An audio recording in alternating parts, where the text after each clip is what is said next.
আর আমরা রাজপথে তখন এই মানুষের মৌলিক অধিকারের জন্য সৈনিক হিসাবে যুদ্ধ ঘোষণা করি। আজকে এখানে আমাদের এই পাসপোর্টের অনিয়ম দুর্নীতির এই মানববন্ধনে প্রধান অতিথি আছেন আমাদের প্রাণপ্রিয় রাজশাহীর কৃতি সন্তান কেবের সংগ্রামী সাধারণ সম্পাদক জেলা গোলাম মুস্তফা মামুন, এবং অতিথি হিসাবে উপস্থিত আছেন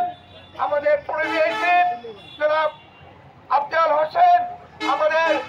প্রকৌশলী মাহমুদ হাসান, এবং ব্যবসায়ী ঐক্য পরিষদের নেতা গোলাম নবী রানী, ফরাদ হাসান, ফজলুর রহমান, নারী নেত্রী সেলিনা বেগম এবং ওয়েবের নারী নেত্রী আঞ্জুমান আরা পারভিন লিপি সহ আপনারা। আমরা যখন দেখি